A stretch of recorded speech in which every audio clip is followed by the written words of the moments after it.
Okay. ఇప్పుడు హనుమాన్‌గా pan India sensation create చేసినటువంటి మా తేజ సజ్జా గారు మాట్లాడతారు.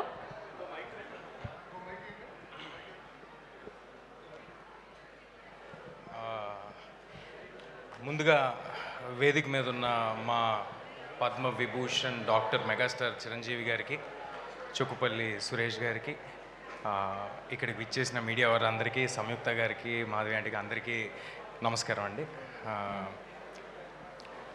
కొంచెం ఏమైనా మామూలుగా చిరంజీవి గారు ఎప్పుడు స్టేజ్ మీద ఉన్న వేదిక మీద ఉన్న మాట్లాడాలంటే చిన్న షివర్ వస్తూ ఉంటుంది. ఇవాళ బ్లడ్ కూడా ఇచ్చాను. సో 2 రీజన్స్ ఉన్నాయి ఆ షివర్ రావడానికి. సో అలాంటిది ఏమైనా ఉంటే 2 రీజన్స్ ఉన్నాయన్నమాట. ఫీనిక్స్ సంస్థకి ఇవాళ చాలా special day, 100th birth anniversary of Chukkapalli Shankarrao garu. ఇలాంటి ఒక నోబెల్ కాజ్తో వాళ్ళు బర్త్డేని సెలబ్రేట్ చేసుకోవడం అనేది చాలా ఆనందంగా ఉంది. చుక్కుపల్లి సురేష్ గారు కానీ, అవినాష్ గారు కానీ ఎప్పుడు సేవా కార్యక్రమాలు అంటే ఎప్పుడు ముందే ఉంటారు. ఇందాక మనం ఏవీలో కూడా చూసాం, ఎన్నో సేవా కార్యక్రమాలు చేస్తూ ఉంటారు. వారు ఇలాంటి ఒక ఈవెంట్ చేస్తున్నారు అనగానే అందులో పాల్పంచుకోవాలని నాకు కూడా పాల్పంచుకోవడం చాలా ఆనందం కలిగింది.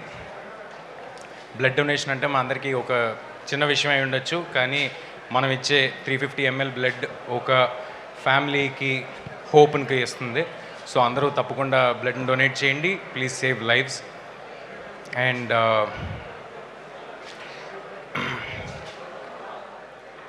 చిరంజీవి గారు ఆల్మోస్ట్ 3 దశాబ్దాల కింద స్టార్ట్ చేసిన ఈ బ్లడ్ డొనేషన్ ఇవాళ తెలుగు రాష్ట్రాల్లో ఎక్కడైనా సరే బ్లడ్ బ్యాంక్ అంటే గుర్తొచ్చే పేరు చిరంజీవి గారిదే. తెలుగు రాష్ట్రాల్లోనే కాదు, దేశం అంతటా ఎక్కడైనా ఎవరికైనా బ్లడ్ కావాల్సి వస్తే, ఆపద వస్తే, యాక్సిడెంట్ అయితే ఫస్ట్ గుర్తొచ్చే పేరు మెగాస్టార్ చిరంజీవి గారు.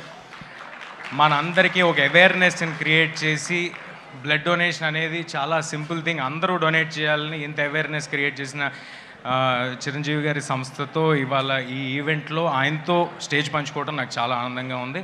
ఇక్కడికి వచ్చిన మీడియా వారికి అందరికీ thank you. Thanks for giving me this opportunity. Thank you.